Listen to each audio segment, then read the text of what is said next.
తాళ్లపాలెం పంచాయతీ ఏపీలో అగ్గిరాజేసింది. వైసీపీ కార్యకర్తపై జనసేన వర్గీయుల దాడి అలజడి రేపింది. ఇంతకీ అసలేం జరిగింది? రాజకీయంగా ఎవరు ఏమన్నారు? కృష్ణా జిల్లా తాళ్లపాలెం పంచాయతీ హెచ్ సత్రంపాలెంలో వైఎస్ఆర్సీపీ కార్యకర్తపై జనసేన నేతలు దాడి చేశారు. సుగాలి ప్రీతికసి విషయంపై మాట్లాడాడని పోతుముడి గిరిధర్ కుమార్ ఇంటి మీదకు వెళ్లారు. నువ్వు పవన్ కళ్యాణ్ గురించి మాట్లాడతావా అంటూ ఇంట్లోని ఫర్నిచర్ను ధ్వంసం చేశారు. జనసేనానిపై మాట్లాడడానికి ఎంత ధైర్యం అంటూ కొట్టారు.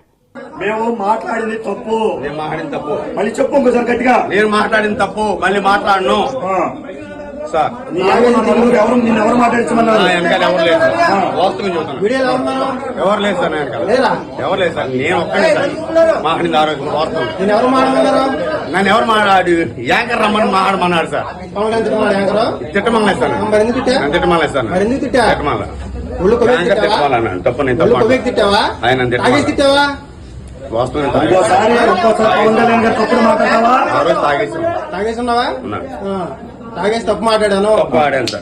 సుగాలి ప్రీతికేస్ గురించి మాట్లాడినందుకే తనపై దాడి చేశారన్నాడు వైసీపీ కార్యకర్త గిరిధర్. తమ పార్టీ అధికారంలో ఉన్నప్పుడు ప్రీతి కుటుంబానికి సాయం అందించిందని గుర్తు చేశాడు. అది జరిగింది ఎప్పుడు టీడీపీ గవర్నమెంట్ లో కదా. ఈయన ఏదో చేస్తా అన్నాడు పవన్ కళ్యాణ్. అది చేసింది వచ్చింది లేదు. తర్వాత 2019లోనేమో మళ్ళీ జగన్మోహన్ రెడ్డి గారికి గెలిచాడు. ఆయన గవర్నమెంట్ లో వాళ్ళకి 5 ఎకరాల పొలం ఇవ్వడం జరిగింది. 5 సెంట్లు ఇంటి స్థలం ఇచ్చారు. ప్లస్ గవర్నమెంట్ జాబ్ కూడా ఇచ్చారు అని ఆ ఛానల్ ఇచ్చారు ఇంటర్వ్యూలో. అందులో ఒక ఆడు ఈడు అని కూడా వచ్చింది మాట్లాడినట్లు పవన్ కళ్యాణ్. దాన్ని బేస్ చేసుకుని కొరియర్ సీను రాత్రి మా ఇంటి మీద దాడి చేశాడు. 100 మందిని వేసుకొచ్చి కొట్టి తలుపులు బద్దలు కొట్టేసి నానా గొడవ రచ్చ కిటికీలు బద్దలు కొట్టి నా వేగులు పైకి లేపి కొట్టి అన్ని అట్టకుండా ఇంటికి పక్కన తాలూకా ఎస్ఐ ఉన్నాడు, కానిస్టేబుల్ ఉన్నాడు. ఇక అక్కడి నుంచి తాలూకా ఎస్ఐ నన్ను తీసుకొచ్చి డిఎస్పీ గారు చిరువలపాలెం డిఎస్పీ గారు రాత్రి 12 వరకు నుంచి అప్పుడు నన్ను గవర్నమెంట్ తాలూకాకి వెళ్ళి కేసు పెట్టమని పేరు నాని గారు పంపించాడు. జనసేన కార్యకర్తల అటాక్ పై డీఎస్పీ ఆఫీసులో ఫిర్యాదు చేశారు మాజీ మంత్రి పేర్ని నాని. జనసేన జెండా కప్పుకుని తిరుగుతున్న రౌడీలను పోలీసులు కంట్రోల్ చేయాలన్నారు. ఎలా గూండాయిజం చేశారో వీడియో ఆధారాలతో సహా పోలీసులకు ఇచ్చామంటున్నారు పేర్ని నాని. అధికారులకి డిఎస్పీ గారికి మొత్తం వీడియోలు చూపించాం. ఇల్లు ధ్వంసం వీడియోలు చూపించాం.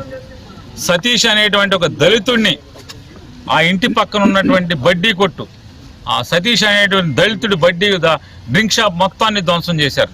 ఆ సతీష్ని కొట్టారు. వాళ్ళని దాడి ఏ రకంగా గుండాయిజం చేశారు, ఏ రకంగా ఇంటి మీద పడి ధ్వంసం చేశారు, కఠిన చర్యలు తీసుకోమని చెప్పని ఈ 2 ఏళ్ల మీద దాడి చేసినందుకు కఠిన చర్యలు తీసుకోండి. జనసేన జెండా కప్పుకు తిరుగుతున్నటువంటి ఊర్లో బహిరంగంగా విచ్చలవిడిగా సంచరిస్తున్న ఈ రౌడీ మృగాల్ని కంట్రోల్ చేయమని ఎస్పీ గారిని డిమాండ్ చేశారు. బాధితులు గిరిధర్, సతీష్ తో ఫోన్లో మాట్లాడారు వైసీపీ అధినేత జగన్. ఘటనకు సంబంధించిన వివరాలు అడిగి తెలుసుకున్నారు. కార్యకర్తలపై దాడిని తీవ్రంగా ఖండించారాయన. రాజకీయాలు ఇంతలా దిగజారిపోవడం బాధాకరమన్నారు జగన్.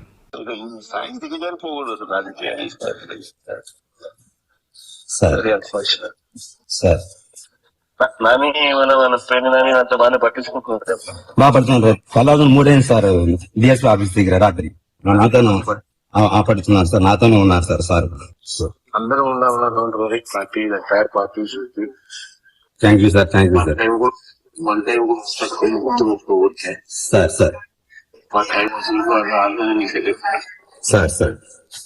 ఏదైతే తప్పు చేస్తా ఉన్నారో వాళ్ళు చేయకూడదు సార్.